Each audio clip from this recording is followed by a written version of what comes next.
I'm a confused Catholic.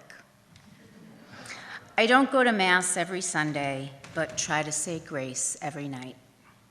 2 strands of rosary beads hang on the doorknob to my bedroom. One was my mother's.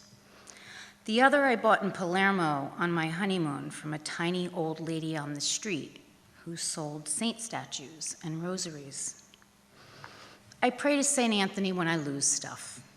Occasionally, I say a Hail Mary or an Our Father and hope for one of 2 things to happen: to feel the soothing rhythm and predictability of the verse, or to be transported back to the late 1970s and my hometown on the Jersey Shore. Here's what I see. My mom and I in a pew at St. Joseph's Church. It's 5:30 Mass, Saturday night.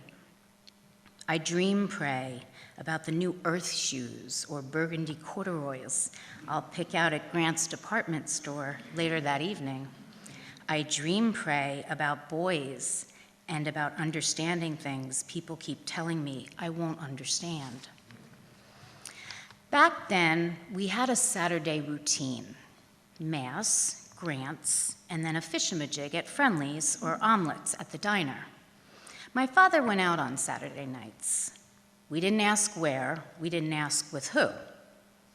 He goes his way, we go ours, my mother said, in between lipstick touch-ups and coupon cutting.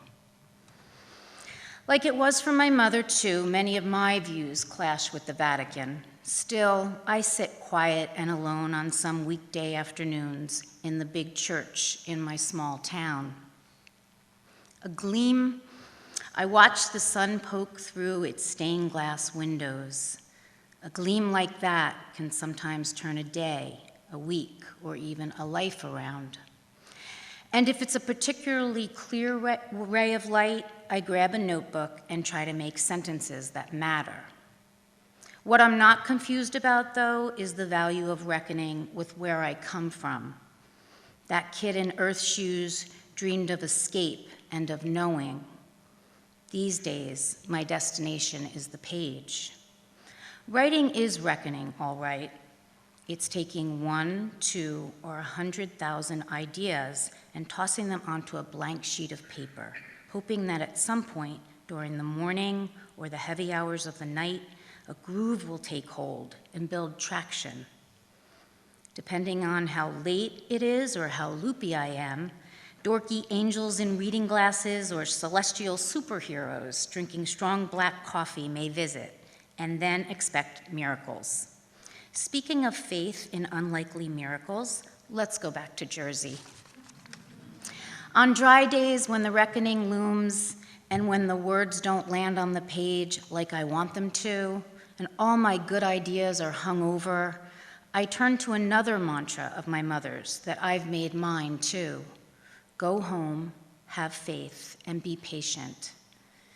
If the timing is right, I cross the Hudson River and find a different kind of church, a New Jersey diner. I nestle into a booth and order a cup of coffee, 2 eggs over light, buttered rye toast, and home fries. I watch, listen, maybe even dream pray. Inevitably, they arrive, glimpses of tenderness and tragedy, a waitress with a magnificent hairdo and a Hello Kitty pen, a sticky-faced baby tossing dime-sized pieces of pancakes on the floor, the frail hands of a very old man cutting his wife's bacon, breakups, tears, doubled-over laughter, human beings, being, angels, coffee, superheroes, New Jersey. It's a sometimes misunderstood place, home to sometimes misunderstood people, so I consider being born and raised there one of the reasons I write. I think you tend to write about things you're trying to sort out, Bruce Springsteen says, king of the misunderstoods. And, like the boss, I may have been born to run, but I'll never stop going home.